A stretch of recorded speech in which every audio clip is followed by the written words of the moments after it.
In the spirit of respect, reciprocity, and truth, we honor the makers of the first tracts upon the land of Mohkinsis, the traditional Treaty 7 territory, and oral practices of the Blackfoot Confederacy, which includes the Siksika, Kainai, Piikani, as well as the Ikshashi Nakota, comprise of the Chiniki, Worsley, and Bearspaw, and the Tsuut'ina nations. We acknowledge that this territory is home to the Métis Nation of Alberta, Districts 5 and 6 of the Battle River Territory within the historical Northwest Métis homeland. In honor of Black History Month and exerting Black history as Canadian history, we also honor the footsteps of Black settlers on the prairies. We acknowledge the complex and interwoven histories of the relations of Blacks and Indigenous people on Turtle Island, and express our gratitude to the land for continuing to nurture and sustain our children, families, and communities. We also recognize that our presence here, whether through voluntary migration, forced migrations, or induced migrations, or the recent dispersal, of African peoples based on world economic balances in the 20th and 21st centuries, implicates us in the workings of settler colonialism and intertwines us in efforts towards more livable and decolonial futures. It is therefore essential that we continue to build, strengthen, and honor and deepen solidarity between Black communities in Calgary and the Indigenous people of Mohkinsis, and to uplift one another's communities. So speaking of uplift, we plan for this to be an uplifting day as we recognize Black and other intersectional underrepresented identities in STEM. First, I would like to thank the U.S. Consulate, in particular Fred Cheney, for co-sponsoring and helping and putting this work together to plan this event through the BE STEM initiative, which he will talk about, give you some words about that in a little bit. And, along with the Canadian Black Scientists, let me just do a little plug here. The Canadian Black Scientists is a national organization meant to elevate and make visible, celebrate, and connect Black people in science. And as of now, we have close to 900 members. These are the nodes, the regional nodes, and we are in the process, with Dr. Nwafor here, we're in the process of starting the Alberta node, and today is kind of like the first activity of that node. And we also have the national conference that will be in July, held in Ottawa, Ontario, so please look out for that information. And we're very pleased to say that the University of Calgary is a platinum sponsor of this upcoming event. Okay, and before we get started, so just some housekeeping. Where are the bathrooms? Somebody knows where they are from here? The closest one. Okay, that way. Somebody will point you to that if you need that bio break. Okay, but just moving on. As I mentioned, this is planned to be an uplifting and inspiring day of speakers, a film that will honor Black contributions to STEM. I thought about freedom dreaming as a theme because I remember Dr. Terrell wrote something about freedom dreaming, and I was like, where did he write that? But anyway, I did find it. But I felt that this offered us a way to discuss affirming and embracing the creativity and innovation of Black people in STEM. Research has consistently demonstrated that diversity leads to more innovation, and that the innovation of racialized people, especially Black people, are taken up less. With the notion of freedom dreaming, we aim to change that. Freedom dreaming is about envisioning what science and science education could look like when Blackness and Black identities are celebrated and valued. It allows us to focus on not what we are fighting against, but what we are fighting for. This allows us to focus on desettling and dismantling the structures that attempt to keep science enclosed. This enclosure not only affects the innovation capabilities of science, but also influences the relationship between Black people and science, ranging from damaging perceptions about Black bodies in medicines to notions of who is capable of producing valid scientific knowledge. Freedom dreaming offers us the space to create the world that we want to live in, a world that is free from racism, sexism, homophobia, transphobia, xenophobia, classism, etc. It allows us to recognize the ways that science has contributed to these constructs as we rebuild understandings about living in equitable and harmonious relationships between ourselves, other humans, more than humans, and the lands and seas that sustain us in a good way. Now, I would like to introduce Holly Wager-Monster, the Consul General for Alberta, Saskatchewan, and the Northwest Territories. Holly Wager-Monster assumed duties as a U.S. Consul General in Calgary in 2021. A career Foreign Service officer, she has focused on strengthening economic ties between the United States and its partners since joining the U.S. Department of State in 2001. Originally from Pennsylvania, Ms. Wager-Monster earned a master's degree in international trade and investment policy at George Washington University, a bachelor's degree in international studies and economics at the American University, both in Washington, D.C. We have been happy to have her in Calgary. Ms. Wager-Monster, please come up.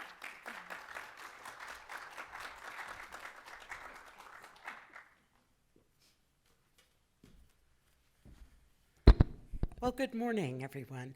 Thank you, Dr. Adams. It's really an honor to be here to represent the United States government and partner with the University of Calgary on this day's worth of activities. As Dr. Adams said, I run the United States Consulate here in Calgary, and I'm really proud to represent the U.S. as part of this. The United States officially declared the month of February as Black History Month in 1976, declaring that the foremost purpose of Black History Month is to make all aware of the struggle for freedom and equal opportunity. And Canada followed suit in 1995. But beyond both of us sharing that we have this special month to recognize the Black experience, the US and Canada both share a common goal to advance diversity and inclusion. Our current bilateral relationship is really pinned on a document that President Biden and Prime Minister Trudeau laid out in 2021 called the Roadmap for a Renewed Partnership. And one of the pillars in that document is advancing diversity and inclusion. And so our two countries share a goal to combat systemic racism, unconscious bias, gender-based discrimination, barriers for persons with disabilities, and all other forms of discrimination and exclusion. This shared priority includes the work that we have to increase Black participation in the fields related to science, technology, engineering, and mathematics, or here you add an extra M, for the medical fields. And so we're really proud to partner with the University of Calgary on this and really foster real and honest conversations about how some of the barriers Blacks and other represented groups face when they're looking at opportunities and careers related to the STEM fields. This collaboration wouldn't really be possible without such great partnerships, and so I really want to thank Dr. Adams for really formulating this partnership. Dr. Adams is originally from New York, from the United States, and she's been a tremendous advocate for Black excellence in STEM. With the support of a grant from the United States government through our consulate here in Calgary, she created a program here at the university using cross-border data and cooperation to address systemic barriers that detrimentally impact the STEM experiences of Black and other underrepresented groups in Canada. So Dr. Adams, thank you again for fostering this cross-border collaboration to address racial equality in STEM. And today's event, the whole day here, is really an extension of that work. And so we're really excited that you're going to have the opportunity to hear from a couple experts from the United States who are here and eager to support a cross-border network of Black excellence in STEM. The first is this morning's keynote speaker, Dr. Terrell Morton. Dr. Morton is an assistant professor of identity and justice in STEM education at the University of Illinois at Chicago. The United States Consulate was proud to sponsor his trip here so that he could participate in this event. He is the recipient of the 2024 National Association of Research in Science Teaching Early Career Award. He identifies as a scholar activist. His research and work focus on identity as it informs the persistence and engagement of racialized students in STEM post-secondary education. He's going to tell you more about all of that, I think. But he studies Black students' consciousness and how it impacts their STEM post-secondary experiences. So I'm really excited to hear what he has to say, and I'm sure that's why you're all here. So after his remarks, there will be a dialogue and a chance to have some question and real dialogue with him. So without further ado, welcome to Calgary, Dr. Morton.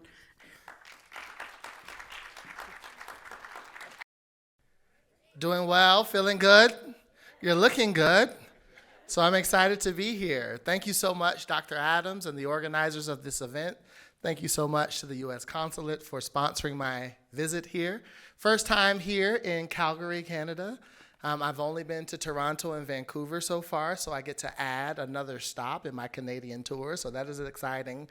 And I'm always excited to be in the company of really great people who are thinking critically and intentionally about doing strong critical equity work.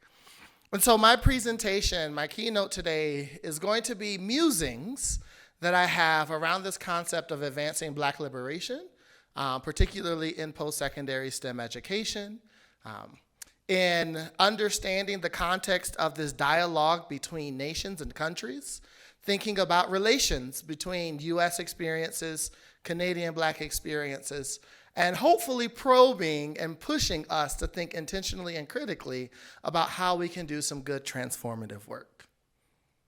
So I start my presentation off from this quote from Denise Williams, who sang this song Free in the early 70s and 80s, very Soul Train vibe.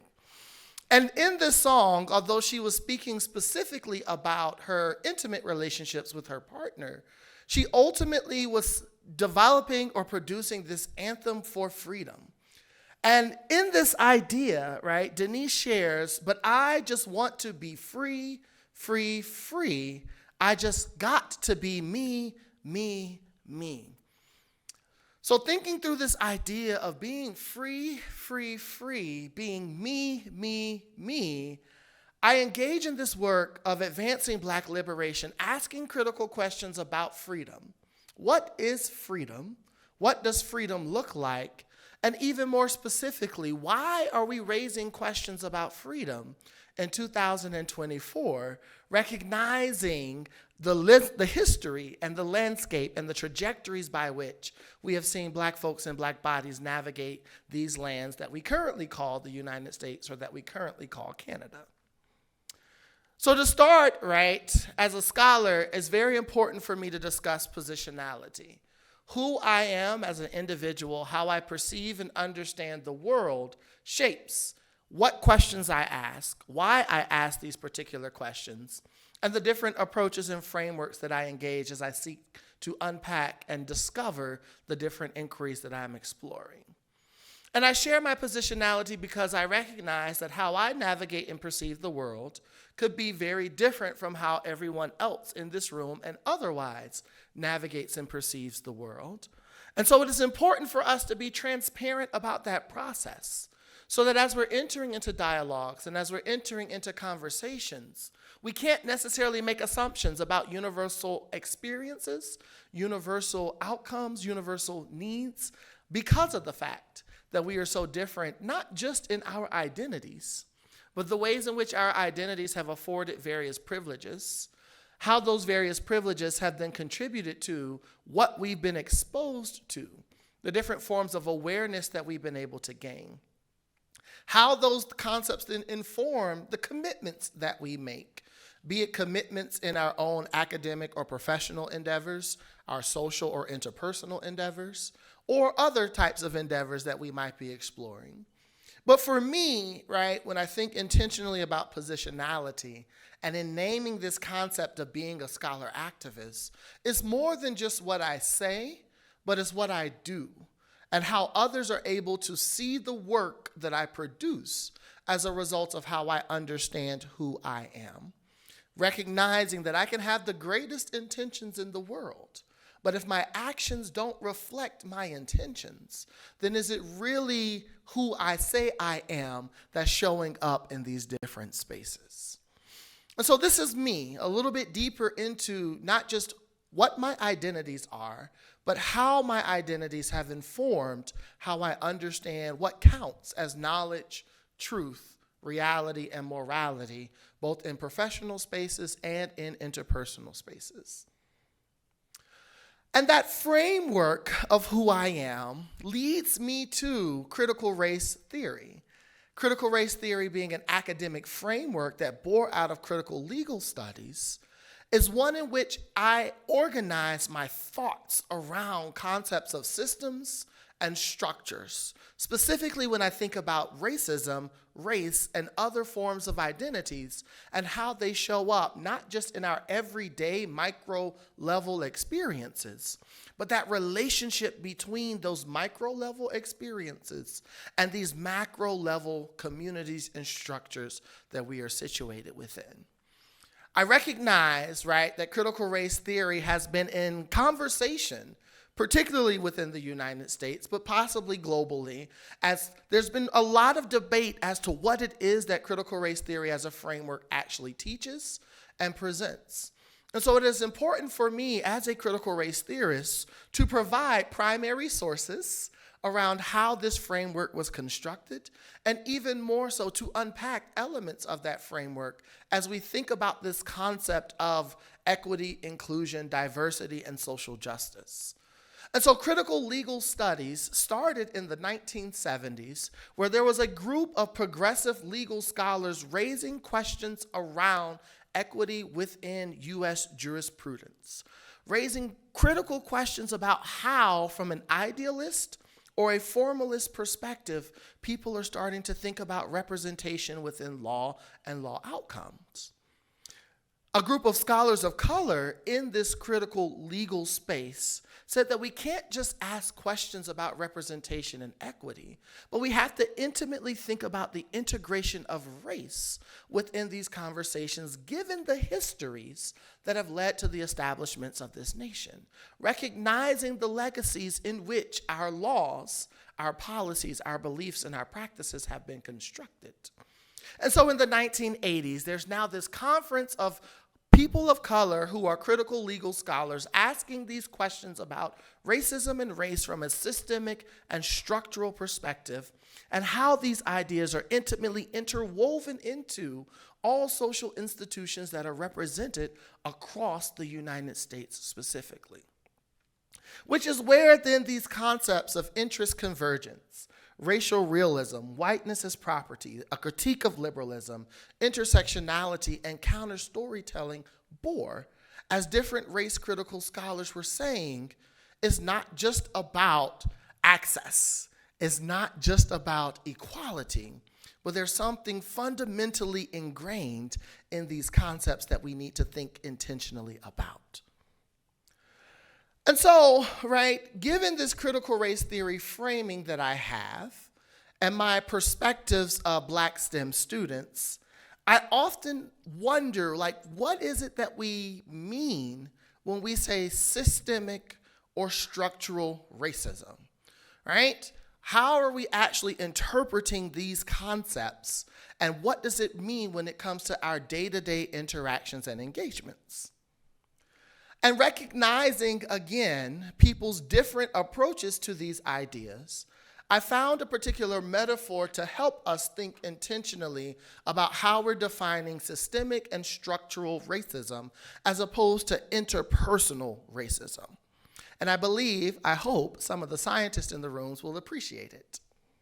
If you're walking along a lake or any body of water, and you happen to see one fish belly side up, where all of the rest of the fish are acting and performing in ways that we would assume fish are supposed to act and perform, what questions do we think most people ask about this one fish that's belly side up?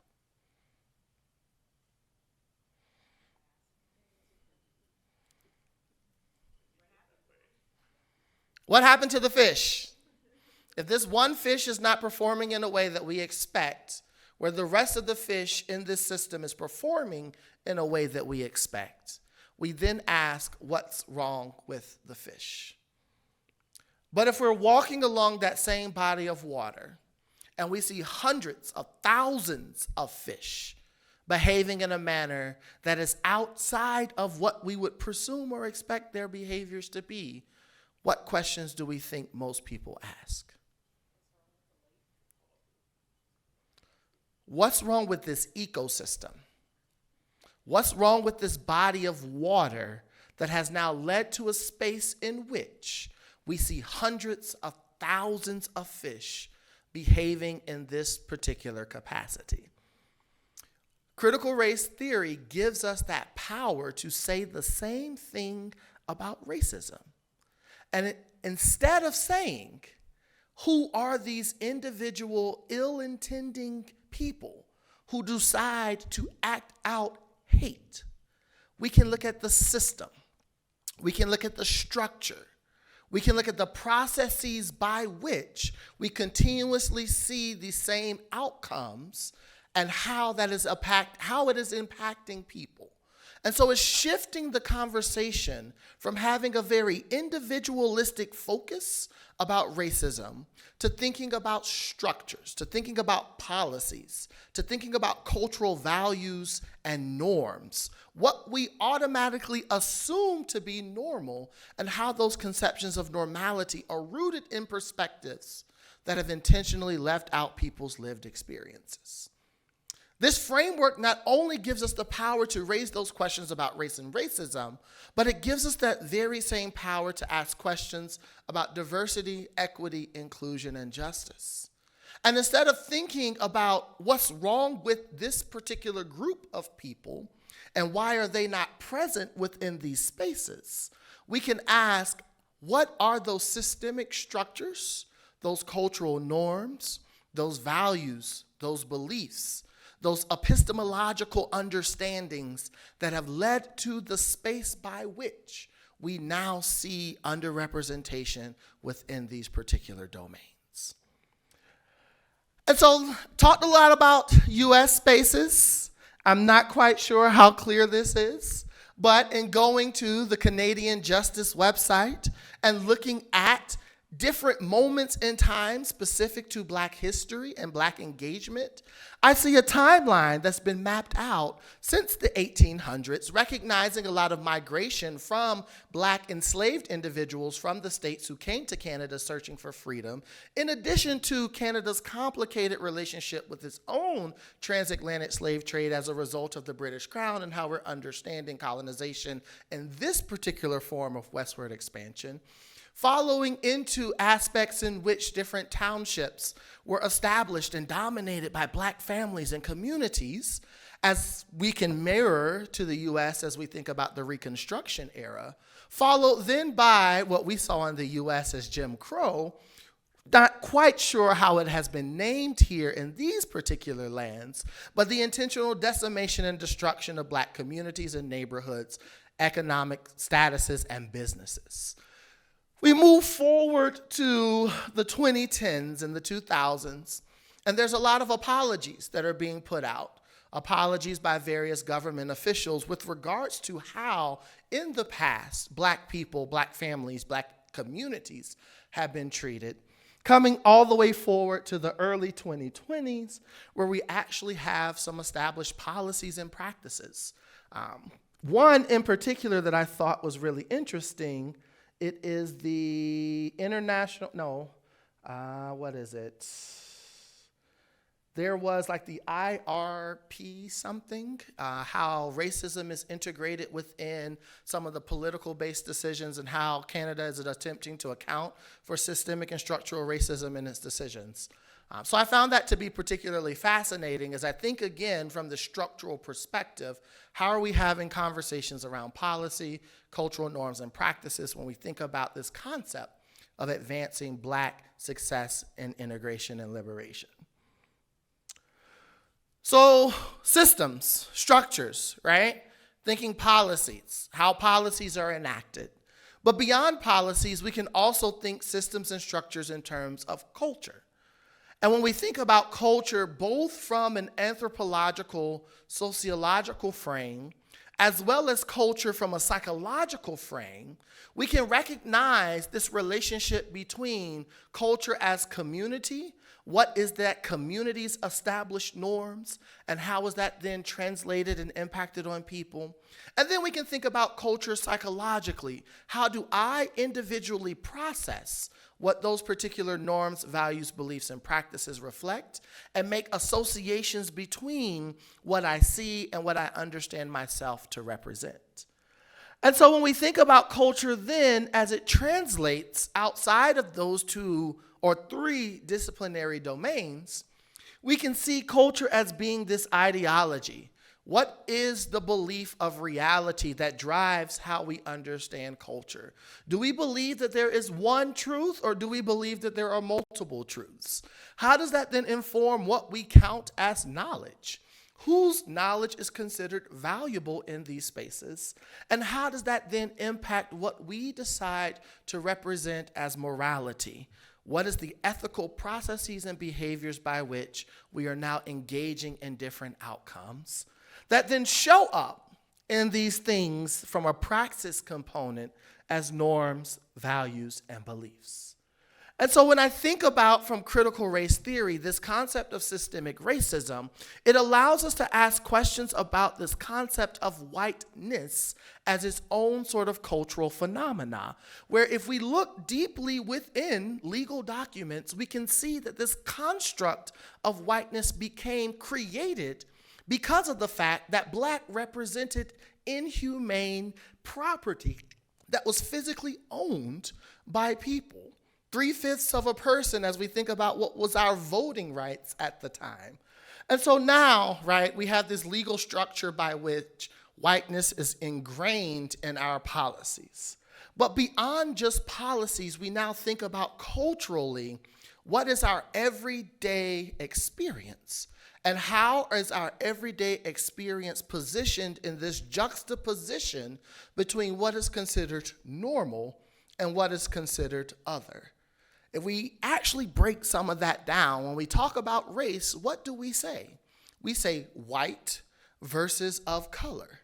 When we talk about gender, what do we say? We have man, male versus other, right? So we've created these binaries by which people who do not check certain boxes are now positioned as the other, and that happens in our continuous day-to-day experiences, even including where we put things like ramps versus stairs and how we access different spaces.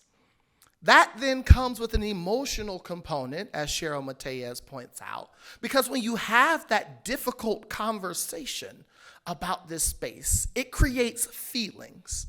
And in these feelings, if you don't have the power and the privilege to openly articulate your feelings, you now have to be in response to and responsible for someone else's emotions on those feelings. And we've seen time after time in history where this emotionality of whiteness has caused people to mitigate or even downplay how they understand themselves from a mere fact of safety and security. Not allowing, again, free expression to be me in these spaces, but perceptions of self always in conversation with this external structure, which Nolan Cabrera then says becomes hegemony. It becomes so ingrained in our structures that it just automatically is presented as and assumed to be right in how we're supposed to operate. And we can trace back these perspectives to where this ideology started as we think about this concept of settler colonialism and what transpired in these particular lands.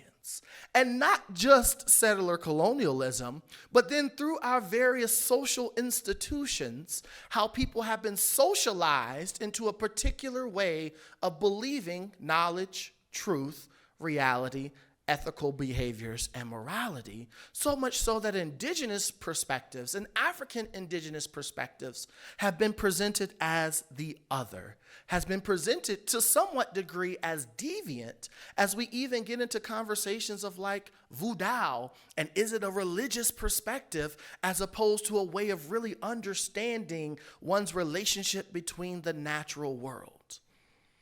And so now, right, all of this framing in terms of how I'm thinking intentionally and critically about racism and race and structures and systems and culture, I start to ask the questions about Black experiences in STEM.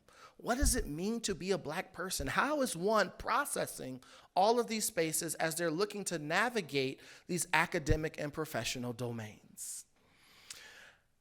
And that leads me then to even more critical scholars who say that it's not even so much about this culture of whiteness, but there is a very intentional specificity of anti-Blackness that is driving these perspectives, where as a result of chattel slavery and the transatlantic slave trade, the Black body has always been positioned as anti-human. So much so that we only have conversations around Black liberation, Black success, or Black existence in relationship to the trauma, suffering, and death. And we see that in our national landscapes, right? Mindful of what I say, there's conversations that George Floyd sacrificed himself in order for us to be intentional about having specific conversations around Blackness and its value and worth. What does it mean to be a sacrifice as opposed to what it meant to be murdered? And how do we understand this concept of martyrdom as we even trace back to how and why we have celebrations, Martin Luther King Jr., Malcolm X, Medgar Evers, and so many others, that always says that our conversations around Black is always in conversation with trauma, oppression, death, and suffering.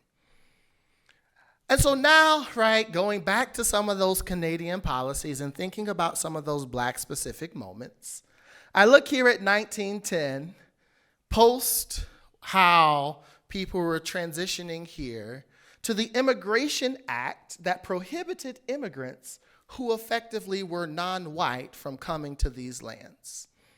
I look then at 1962, where the city of Halifax demolished Africaville, if that's how you say it, a historic Black neighborhood of Halifax. Now, in 2010, I see an apology. In 2010, I see another apology. In 2013, I see a declaration of a statement. But if I think about the decimation of communities, if I think about the intentional blocking of people, can we really say that an apology and a declaration of existence is a form of justice that corresponds to what has transpired? Or now, the impact of race and culture assessment, that's what it was that I was trying to think about. This establishment of this assessment now that is supposed to be considered as different legal-based doctrines are happening here, is brought into conversation about how we process aspects of justice in these spaces. But as I even look at a particular case in 2021, in Nova Scotia and Ontario, where this particular document was used to ask critical questions about a Black individual who was stopped, and then in the process of being stopped, frisked, and in the process of being frisked, charged because they were carrying a weapon on them. Harmon Mann says, if we look intentionally at how such a document is imposed, there's always going to be that juxtaposition between individual and collective-based engagements. And so this particular individual is now penalized, although we're supposed to be thinking systematically and structurally as to how and why they even felt the need to be carrying in a particular space, given that continued legacy of intentional anti-Blackness that has transpired. So that makes me think about science intentionally, right? culture, systems, anti-Blackness, now science, and our ideologies in science were rooted off of the attempted experimentation of Black bodies. The methodologies that we use in our scientific process came out of the attempted experimentation of Black bodies. And even what we want to consider to be ethical and moral practices always is in conversation with the experimentation of Black bodies, raising questions then of why and how we see Black folks in STEM. And there's no, what is the word I want to say? Is no, not reason, it's lost me, right? But now, right, if we see this concept of experimentation as being fundamental to the culture of science, then how do we not see what these scripts of Black student experiences actually represent when we name the Black experience? Why do we name it as at risk? Why do we name it as underrepresented? Why do we name it as under-resourced, underprepared, minority, or even resilient? And what are the implications, the pathological implications of those scripts in naming this existence for Black students as they're existing in these STEM spaces?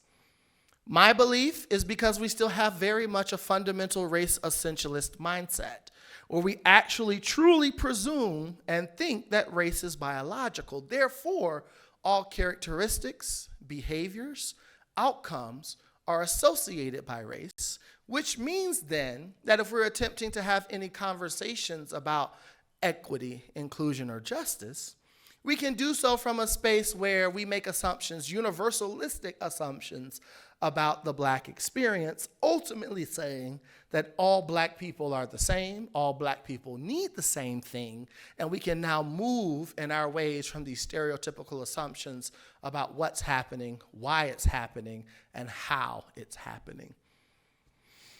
It gets into our concepts of justice, where legal theory, Jonathan Rawls shares that we believe that justice is fairness, the right to equal access in a similar vein.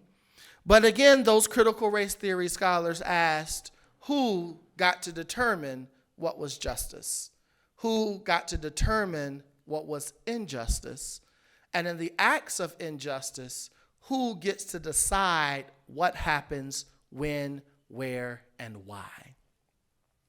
And so I bring all of this together, recognizing that here in STEM, given our philosophy of justice, given our scripts of Black students rooted in race essentialism, as we move forward in these justice spaces, we often operate from what I call a very Cinderella-esque mentality, where we have now identified Cinderella, these poor, Black, underfunded, at-risk minority individuals.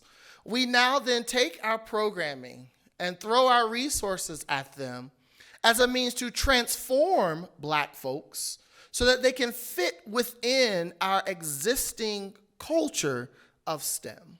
Not necessarily thinking about the strengths that they bring to these spaces, not necessarily considering their versions of reality, knowledge, truth, not necessarily considering the different forms of wealth that are associated with their identities.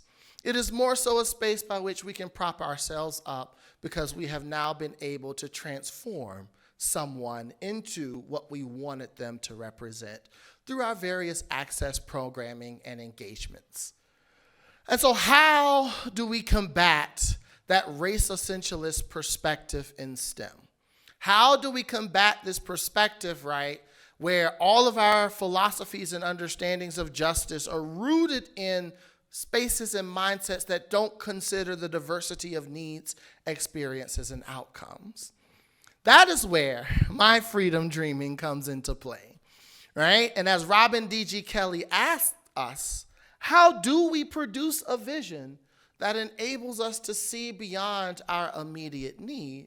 And even more specifically, how do we transcend bitterness and cynicism and embrace love, hope, and an all-encompassing dream of freedom, especially during these rough times? And it's interesting, right? Because Robin D.G. Kelley wrote this book in 2010, maybe 11. And in 2024, for me, these words ring even more true as I think about where we are and where we're heading. And so that leads me then to other liberatory thinkers. Catherine McKittrick, who is here in Canada, asked, how do we envision work that doesn't continuously perpetuate psychological, emotional, physical oppression and violence against Black bodies? Joyce King down in Georgia says, in doing so, how do we take a liberatory perspective that ensures that the work that we do is returned to the people and that we don't just sit within these ivory spaces and places, or even bell hooks in this concept of a radical love? How do we embrace love in a way where we are moving through the pain to engage, exist, and operate within the joy? And so I do that through a project funded by the National Science Foundation. It's affectionately called Black Epistemologies, recognizing that there is no one universal Black experience, despite this race essentialist narrative, where we're intentionally doing a landscape of Black existence in post-secondary STEM from a multidimensional and multiplicative perspective. Multidimensionality representing the fact that this construct of race includes ethnicity. It includes generational status too, for us, the US, for this particular space, Canada. Geographic location, cultural norms, values, beliefs, and practices. All of these things are represented in this concept that we have Black, even if we don't intentionally think about nuancing and disaggregating as a result of it. And then multiplicatively, recognizing, as Black feminist and womanist scholars argue, we are not just one individual access of our being, but our identities sit at the intersections of race, gender, sexuality, religion, and how the multiplicative nature of ourselves leads to us processing and understanding knowledge, truth, and reality. Where we're hoping then to build data sets, theories, methodologies that are critically reimagined from Black consciousnesses, recognizing that even now to this date, another Canadian connection, as an educational psychologist, I have to draw a lot from the work of Albert Bandura. Albert Bandura was not researching my people when he was establishing his frameworks. So how is it that I can expect his framework to meaningfully apply to my consciousness if my consciousness was not a part of the initial data set that established that work? And that's nothing to him and the scholarship and the work that he's been able to do, but it's just a simple fact. How do we build from the consciousnesses of the people that we're looking to engage in these spaces as we're trying to advance these freedom dreams? And then how do we reimagine our courses? How do we reimagine our content? How do we reimagine the knowledge bases that we are engaged in as we're teaching science, technology, engineering, and mathematics? I appreciate here in the Canadian context that there's an intentionality of focusing on indigeneity and indigenous ways of knowing science in these spaces. And I understand that that has been integrated even in your primary and secondary spaces. But beyond indigeneity to these lands, recognizing the African indigeneity that is also present, to what extent are we actually building from those logics as we talk about what counts as science and what counts as technology and what counts as engineering and what counts as mathematics, and not positioning it as culture or religion, but intentionally how we understand, explore, and innovate in this natural world. You can't see it because I know it's too small, but here's a lesson that we actually developed from Afrofuturism, thinking about cell division, where we were very intentional to integrate conversations around race, racism, and colorism as we think about what melanin, melanocytes, and skin cancer represent and how we understand cell division and reproduction. So it is very much possible for us to have these authentic, real conversations in science. It requires intentionality and it requires work. Because ultimately, as good old North Carolinian J. Cole says, all we want to do is be free. all we want to do is exist in a space in which our values, our beliefs, our knowledge, our reality, our existence is not always in conversation with trauma, oppression, death, and suffering. And that is all that I have. Thank you all so much.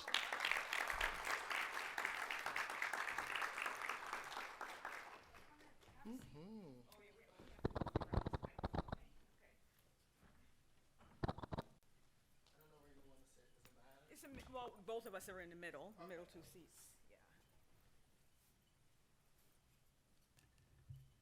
Yeah. Let me see. How do you?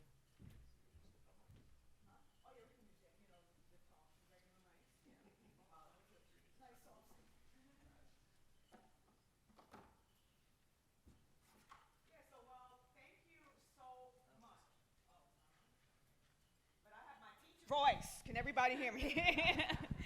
Yeah, it's like once a teacher, like a K through 12 teacher, it never leaves you, you know? So yeah, I mean, that was like, there was like so much in that talk, you know, and I just actually visited Africville for the first time, you know, and I saw where the lands, and apparently, like, it was indigenous people, the Mi'kmaq people, that gave the enslaved Africans that then went to Nova Scotia the land, which was then taken away by the city to build all this industrial stuff. You know, so it was very interesting to see that, and then for you to bring that up in the talk today. So just a couple of questions that I just wanted to engage you with before we open it up to the audience. I saw that, you know, you went from chemistry to neuroscience to the learning sciences. What kind of guided you along that path, or what, like how, like, yeah, I guess what was your trajectory? Like, how did you get from, you know, like, I guess, bench science to learning, like, social sciences? No, You got it. it's a really great question.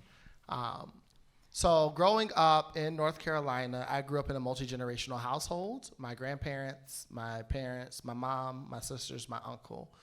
My grandparents were civil rights activists, born in the 20s, went to college in the 40s, moved to Asheville, North Carolina to be a pastor of a church and a home economics teacher, although I don't think we have home economics anymore.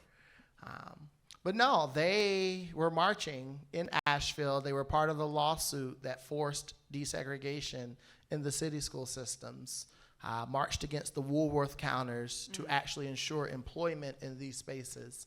My mom tells the story of being 5 years old, having to ride to elementary school in the police car, thinking that it was a really cool endeavor, not recognizing that it was because of the fact that my grandfather had received a call that night saying, this is the last breath that you and your family will be taking.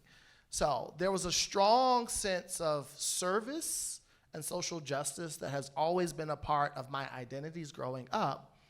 And at the time, for me, there was two ways to do it. You were a preacher or you were a doctor. And I wanted to be a doctor. So chemistry led me to going to medical school. I get to undergrad, and I thoroughly enjoy my time in undergrad. I don't prepare for medical school like I need to, but then I'm afraid that if I stop school, that I would never go back. A lot of family pressures in terms of get your education first. That's the one thing that they can never take away from you. Yep. Is something that was always told to me. They can take everything, but they can't take your education. And then as well, my obligation to what I understood as my people. How can I make sure that I'm in a space to serve my people? So that led me to neuroscience and a PhD program that I had started. Interested in studying learning, memory, the brain. Grandmother was diagnosed with dementia, so very personal. But I wasn't feeling fulfilled in those spaces. Found myself volunteering in an inner city high school in Miami, Florida. Florida at the time had just passed a bill where students could finish high school with a certificate of completion and not even a high school diploma. And working in that inner city high school and seeing how black and brown babies were being treated, I already knew who was going to be getting certificates of completion as opposed to who was going to be getting high school diplomas.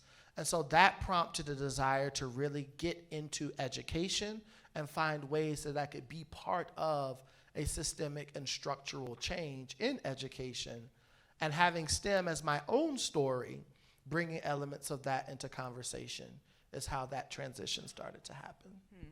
Yeah, it's funny how I'm coming from a Caribbean household, and we got that same message that no one can take your education away from you. I guess it's because we've had a history of things being taken away from us constantly, and so the education is something that they cannot. So it's funny to see how that was emphasized, in both homes. And, and this probably brings us to the next question, because you describe yourself as a scholar activist. So what does this mean to you? Another really great question. A lot of people talk about the academy as this space in which we create knowledge for the sake of knowledge. And I know that there's a lot of scholars who do create knowledge for the sake of knowledge, recognizing that it can be used in the contemporary, or it may be used who knows how many decades in the future. But because my entry point into education was realizing how our systems and structures were going to be deficitly and negatively impacting Black and brown folks, I knew that my work could not just stay in the ivory tower. And so when I think about myself as a scholar activist who studies higher education through Black consciousnesses, I see my work as really pushing transformation in the post-secondary space. I was just saying this earlier, the work that I do in some spaces in the United States is now considered illegal. And by virtue of my own experiences, I have had different antagonistic approaches. But because of the passion that I have for this work, somebody once said that all of my superheroes were once on the FBI's most wanted list. And you can see the poster with Martin Luther King and with Rosa Parks and all of these other individuals who still marched forward despite what systems and structures tried to say for them. And so for me, it is that marching forward in these spaces. It's not just doing the work for academic publications, but it's thinking about curricula and developing curricula and enacting curricula. It's hiring Black individuals to be part of my research team, recognizing that even within our university structures, you have to have a certain GPA, you have to be in a certain major, you have to get a certain letter of recommendation in order to access research. And all of that is social and cultural capital that first-generation students may not have, that some students from rural communities may not have. So my intentionality in disrupting that system is how I try to see my work as activism. And then my family, we actually co-founded an educational nonprofit based in Asheville, North Carolina, that's been running for almost 10 years, where we serve Black and brown families for the youth ages 2 to 16. And we are very intentional in having not just a holistic, but a justice-oriented approach to it.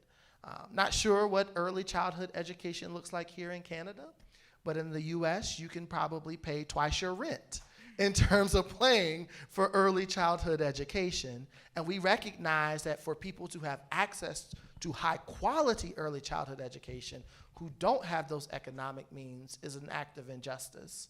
And so we have a sliding scale. We take families who don't have what they can't, who don't have economically, and still try to provide a very loving, affectionate environment. And for me, I do that work because I don't write about it, I don't publish it, I don't position myself as a K-12 or even early education scholar. No, and that's great, and you've been incredibly successful, in both realms. I mean, both in your publication and also in that on-the-ground work that you've done. So, I mean, it'll be very cool to see what happens over the next couple of years. So your work in science education, your work is situated in science education. You came through learning sciences, and then you also mentioned people like Bandura, but you include frameworks, such as critical race theory, Afro-pessimism, Black feminism. What do these frameworks offer for you as a scholar in post-secondary education? It offers me a space to radically reimagine. You don't know what you don't know until somebody else helps you see it. And so again, even as I made the Bandura reference, I use social cognitive theory. I've used social cognitive career theory. I talk a lot about self-efficacy. And so there is value to that work. But then there is also value to criticizing that work, recognizing that if we position self-efficacy as the universal way by which we now have to decide all of our future endeavors, whose knowledges are we excluding as a result of it? So critical race theory, Afro-pessimism, black feminisms, Afrofuturism gives me opportunities to theorize from black consciousnesses.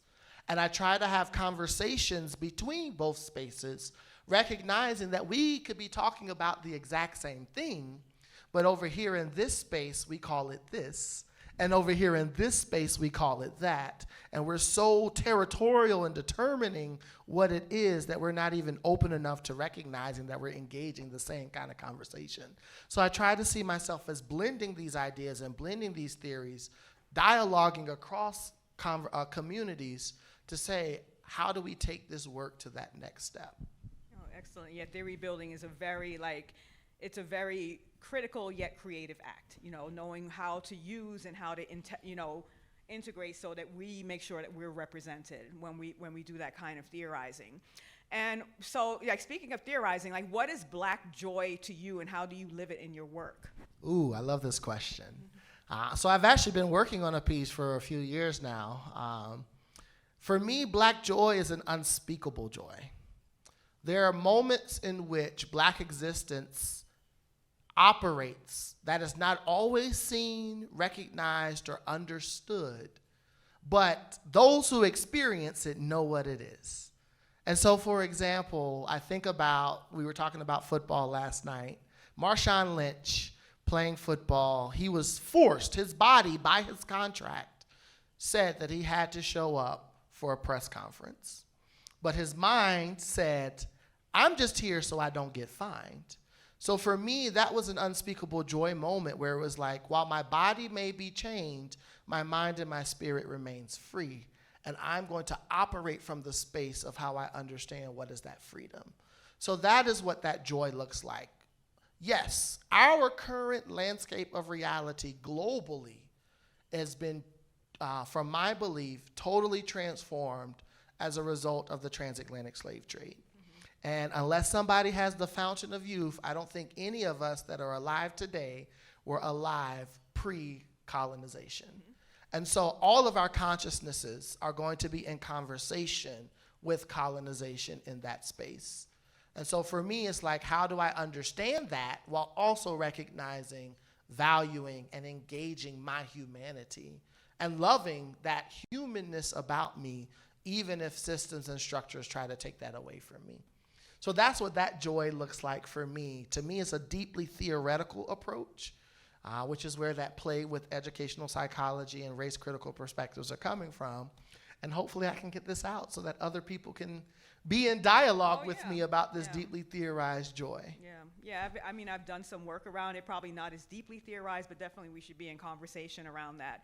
So how do you think we all, Earth, society, benefit by centering Black identity in STEM? This is where a new endeavor that I am looking to take on is coming into play.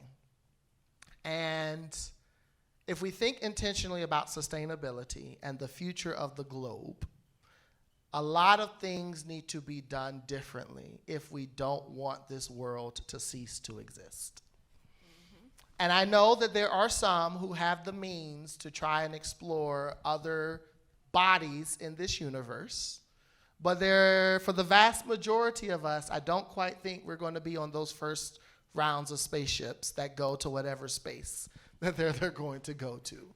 So for the vast majority of us, we have to think outside of our current boxes, which means thinking outside of our current understandings of what counts as science, what counts as engineering, to really think differently about what we should be doing globally if we want to have a space for our future's future.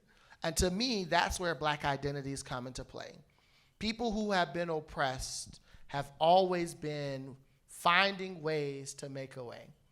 And I say that because people who have been oppressed have not been eradicated.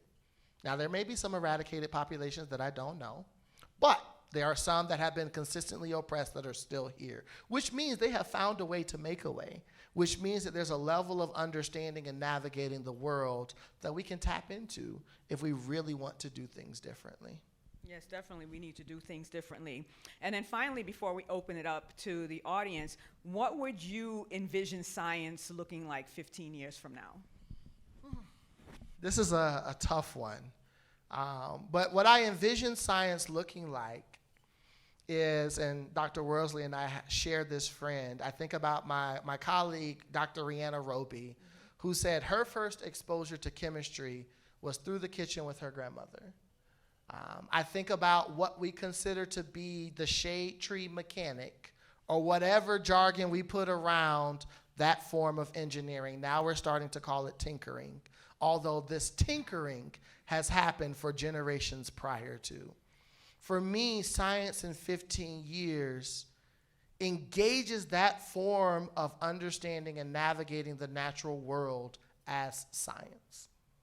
And it is taught in our university and primary, secondary spaces in the same capacity that our Western reductionist science is taught. Because again, if we really want to do things differently, we have to think differently in our approaches towards how we're engaging this space. Yes, yeah, the key is that we do have to think differently. It cannot be business as usual. So I'd like to open it up for questions. I think we took all the microphones though. Huh? Yeah, that's okay. I mean, you know, I can jump off the stage and run. Any questions? Is there somebody? Oh, thank you.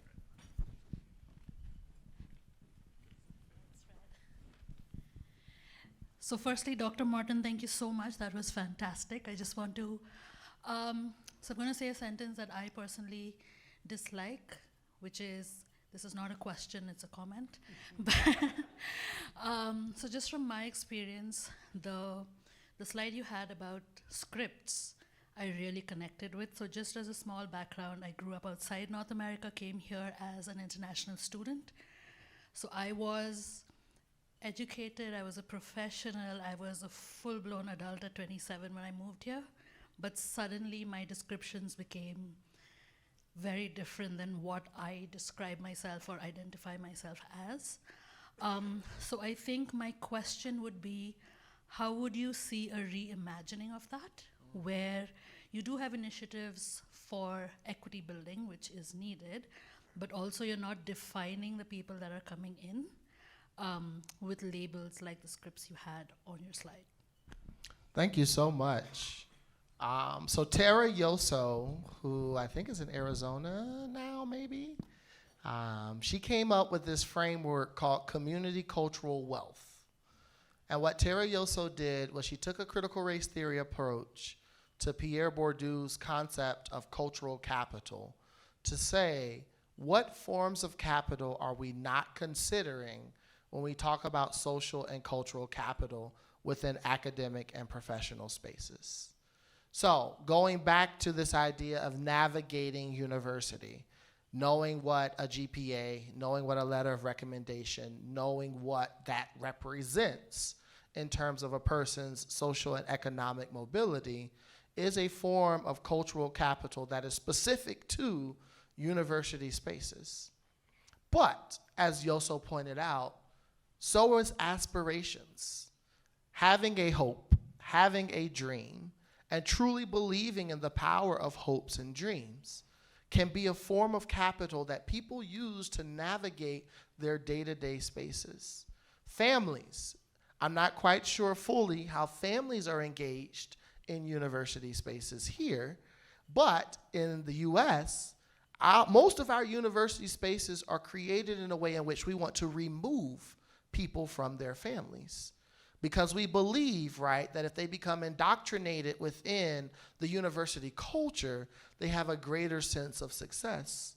But we know that families are very important for first-generation college students, students from rural communities, students who have strong family cultural ties like Latinx students, Black students, and indigenous students.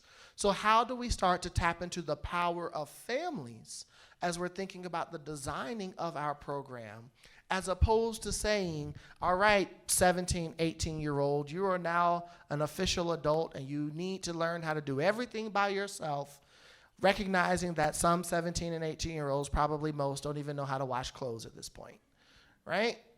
So family is a form of capital. Resistance is a form of capital. If I'm going to intentionally show up in a space where I resist those mainstream scripts about my existence, that serves as a source of capital that I'm using to navigate. In essence, thinking about these alternative forms of capital and integrating them within our program design is how we're able to navigate this space. So instead of saying STEM programs, you have to come here, you have to do this study hall, you have to do this research experience with this PI who probably doesn't know how to mentor because they've only been trained how to be a scientist. They have not been trained how to teach or how to mentor. And that's going to now lead you to become a scientist so that you can recreate those same forms of oppression that were created to you on that next generation. Can we invite people in and say, what are your freedom dreams? And how do we design programs from these freedom dreams? If you are interested in this scientific exploration, are there ways in which the tools and the resources that we have at our university spaces can be intentionally used to help you explore that idea as opposed to helping you explore someone else's idea, recognizing that our university spaces are supposed to be knowledge generation spaces? What do you see for yourself 5, 10, 15 years from now? And what resources, what networks are necessary as a result of what you see for yourself? So really flipping the script and thinking with students as opposed to thinking for students and people when they're trying to navigate the different institutions is how I see that freedom dream reimagining of STEM programming, STEM teaching, STEM research. Any other questions? There's some in the back there.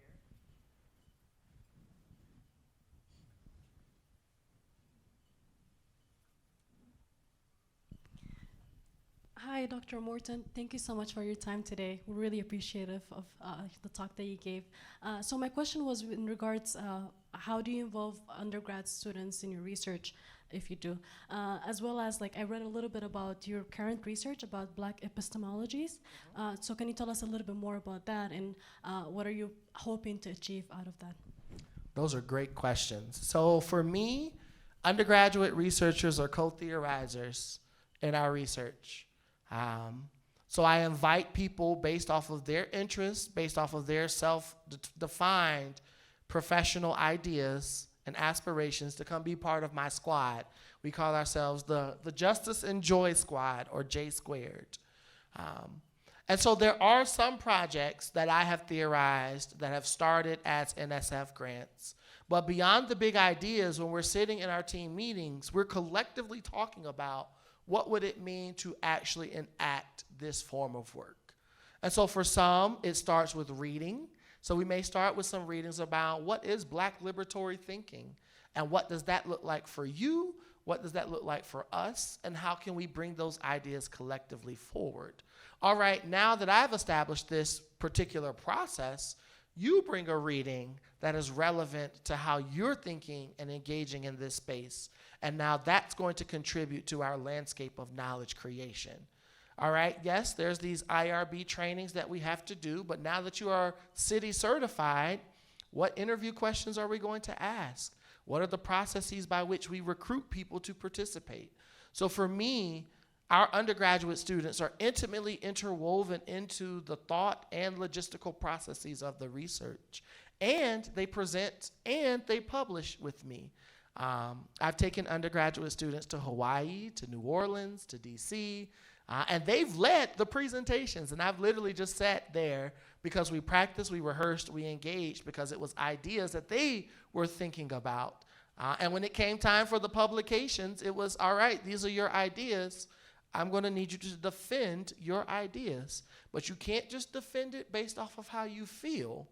Connect it to the scholarship and the research that you're building from. And so, yeah, I have lots of publications with undergraduate students. Some of them are first author, some of them are second author, some of them are down in the authorship chain.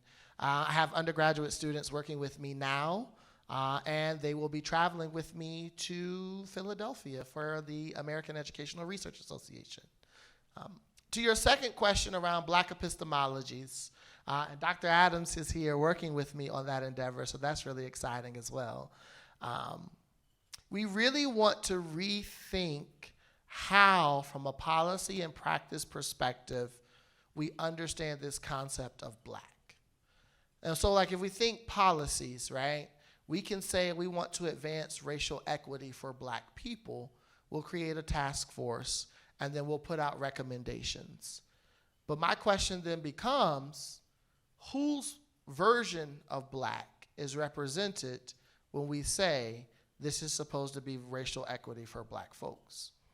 I'm from Asheville, North Carolina. I don't know where you're from, but I'm assuming it's not Asheville, North Carolina.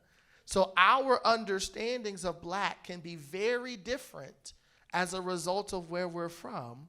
But from a policy perspective, we presume that what you need is what I need, is what Dr. Adams needs, is what this other person beside me needs. And so I really think that we need to nuance that, because if we're truly trying to be equitable, then we're really looking at needs as a result of that particular community. So we're doing focus groups with about 1,000 Black undergraduate STEM students across the East Coast and Midwest. And in doing those focus groups, we're hoping to create a national survey that we can then send out nationally. And then with our collaborations with Dr. Adams, we're really starting to think globally, right? So we can think about the North American continent in context as we think about US and Canadian relations. But then as we even extend that beyond that space, what are these global diasporian perspectives of Black that we can be intentional to consider as we're starting to create new theories, new research instruments, and new methods? And that is fun. It's a lot of work, but it's also fun.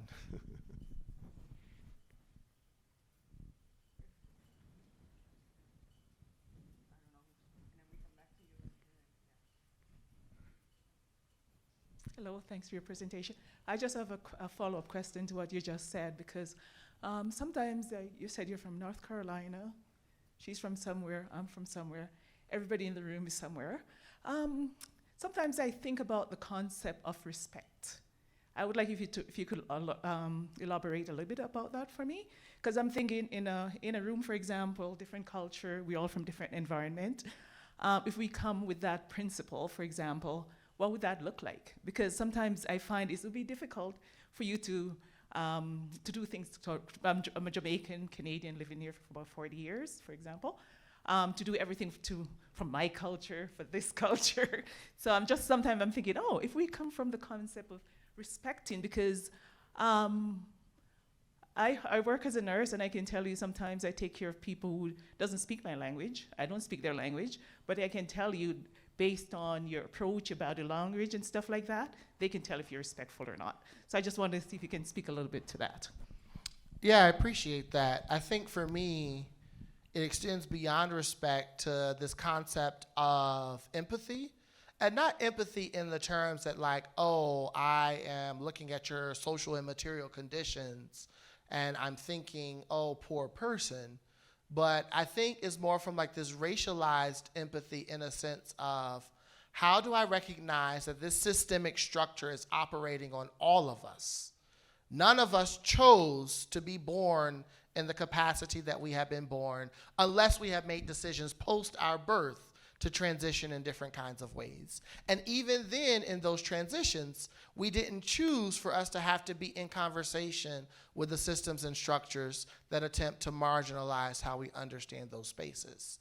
So for me, right, if we understand relationality to systems and structures, then this racialized empathy allows us to then say, this might be the way in which I process the world, but I can respect, I can value, and I can empathize with the way that someone else processes the world.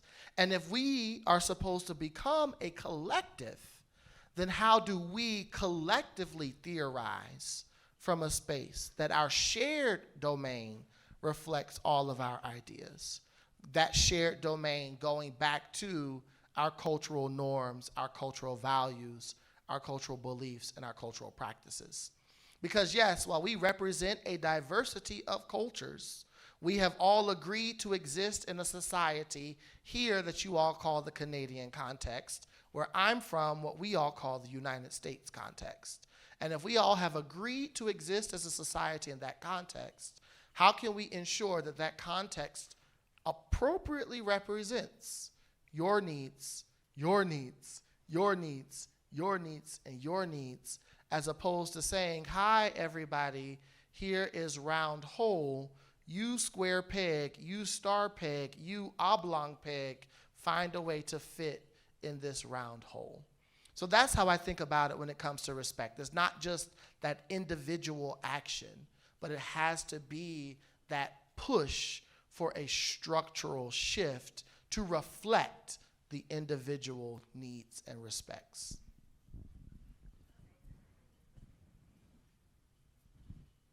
Thanks for that. I just thought about this too, because I see a lot of, like, for institutional, for example, and you spoke about when George Floyd, 2020, there's a lot of statements and stuff, and what I see a lot of it is the languaging. It's politically correct, but as you say, we don't see the action that goes with it.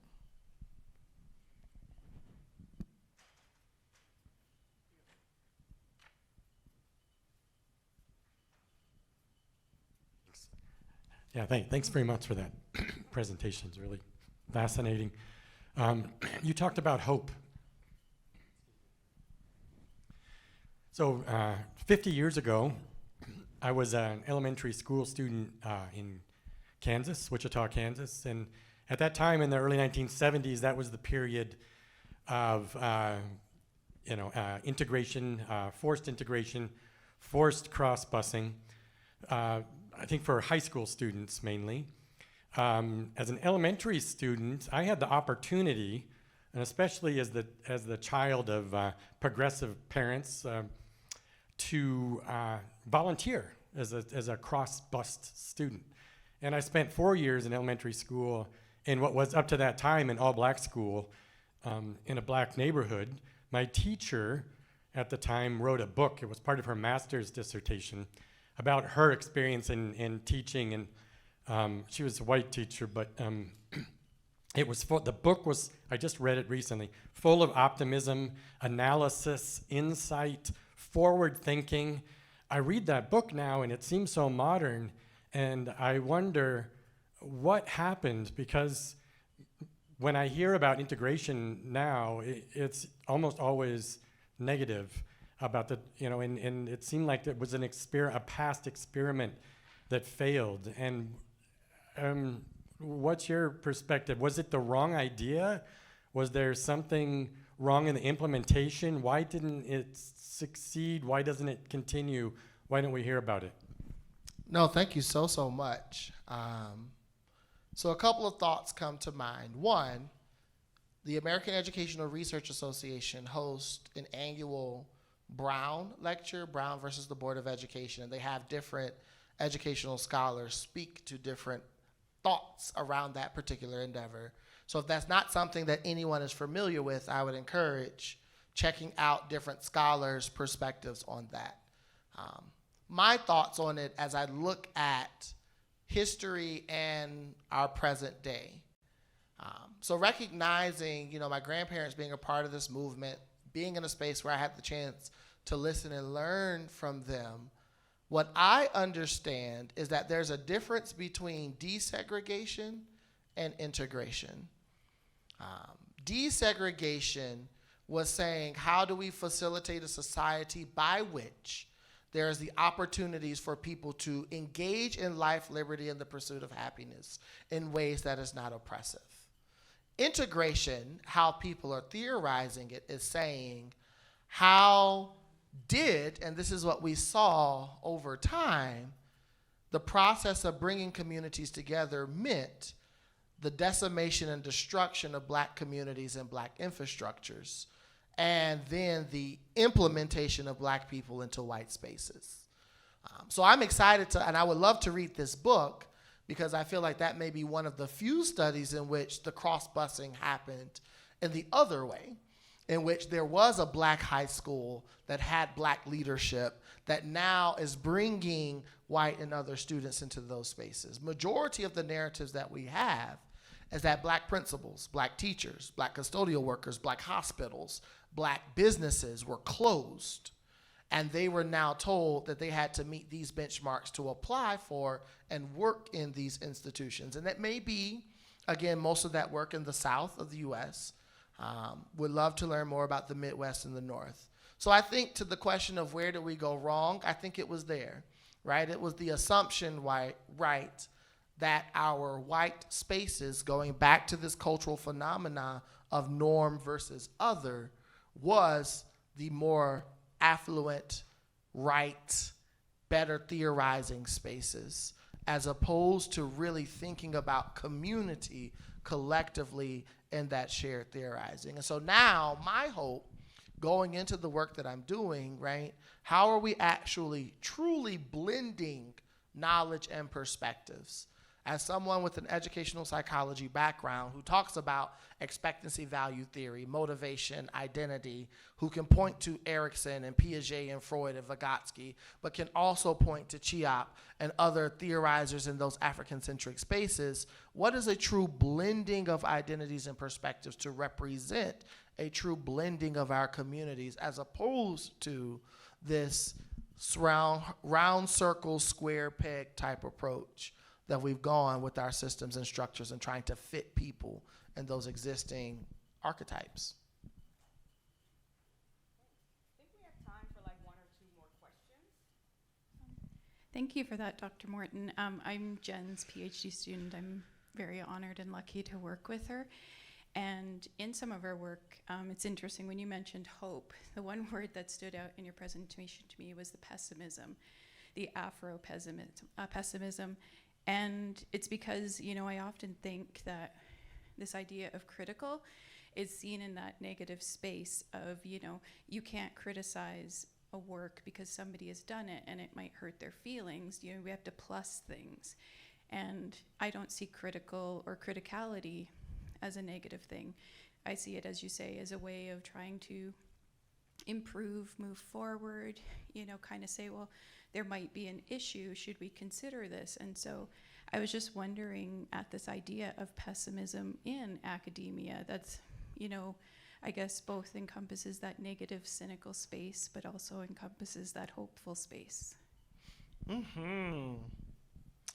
Yeah, so like, as I think for myself at least, I really see myself as a race critical theorist, looking, exploring, and even potentially trying to create theories as I'm looking across these domains. And when I think about Afro-pessimism specifically as a framework, the idea of the understood reality specific to the black body as being anti-human, right? For me, there's an opportunity to operate from that logic to say, and as a result of it, there is no hope. And so now we engage in a space in which we don't necessarily lean into hope, but we operate out of a space that is more liberatory, because one could argue that hope could potentially bound someone into saying my conditions are okay, but it could be getting better. Or one could look at this hope in a more critical perspective, where we're saying, as a result of ripping this Band-Aid off and as a result of understanding the lived realities of the people, how from a critical hope do we not just say, oh, let's just all sit together and have great conversations, but it's say, let's engage in a form of reparative action. How do we actually move beyond the theorizing to the praxis in ways that is meaningful and that ultimately engages new realities and opportunities? And so I think that's how I try to process and make sense of it. When I think about it from an academic stance, again, we can always talk about blackness in conversations with death and suffering and trauma, or we can understand that as a reality, as well as find ways to acknowledge and engage the humanity of Black individuals as they're navigating these spaces. And that is not to say to be colorblind to these systems and structures, but to be transparent in moving through these systems and structures, also seeing aspects for joy in these spaces. So yeah, it's murky, it's mucky. I'm theorizing, I'm thinking, I'm back and forth. My own feelings show up at times in spaces. I think aspects of my own faith-based socialization comes into these conversations as well, recognizing what faith does for me in terms of how I process and navigate the world. And so it gets complicated. I know I saw that. Yeah, one more question.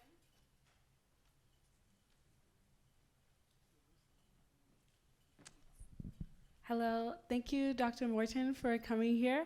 Currently, I'm an undergrad student and working with Dr. Adams on our project, and I'm with my friend. And my question is, how do you navigate conversations regarding like being a scholarly activist as an undergrad student? And an example I have is my lovely friend here took a course last semester, and it was conservation biology, and the prof would talk about race and how it influenced conservational biology. And like we both didn't know how to navigate those conversations within the classroom and to talk to a white professor about it as well. And yeah, so just how to have those conversations. Yeah. That is a really great question. I want to acknowledge my privilege in this response, recognizing that the body that I inhabit is one that is different from yours. So filter what I have to say and process it as it makes sense for you. I think for me, it's a matter of 2, maybe 3 things. In the immediate context that I'm navigating, do I feel safe to say something? And that safety can be physical safety, that safety can be psychological safety, that safety can be emotional safety. I've been in spaces where I'm riding in the car with an Uber and they're asking me all kinds of politically charging questions. And I'm just like, yeah, okay, yeah. Because if you're driving this car that I'm sitting in and you and I get into this whole debate about our differences in ideologies, what's not to say that you're not just going to jerk the wheel and now take both of our lives, right? So safety first. What is my physical, social, emotional, psychological safety? And is this a space in which I need to respond, or is this a space in which I need to just survive? Second, then, as a result of my privilege, I know that I am an unmarried person. I know that I have no children. I know that I'm the only person that I have to currently care for in my immediate household, although I do have siblings and cousins and moms and stuff. And I have had to make decisions about what I share publicly versus what I don't share publicly to make sure that I don't have people attacking my siblings and parents and stuff like that. But because I don't have someone else in my immediate house, I may be able to take a little bit more liberty to say something, because if I do need to fight or flight, I don't have to fight or flight for a whole bunch of other people at that immediate moment. So it does still go back to this concept of safety in terms of at what point in time do I say and do and move. And then I also recognize too that, again, unmarried, no children, because I have that privilege. If I'm working in a space with someone who is married, who does have children, and I advance a particular domain and now my whole livelihood has been disrupted, I might be able to find a way to bounce back faster than someone who has other dependents depending on them. So I may choose to be braver and a lot more courageous, recognizing that I have some privilege to do so as a result of my identities. So those are the things that I think through: safety and privilege, recognizing my commitments to this work, recognizing my faith that I will be okay ultimately in doing this work. And then sometimes it is just like a no.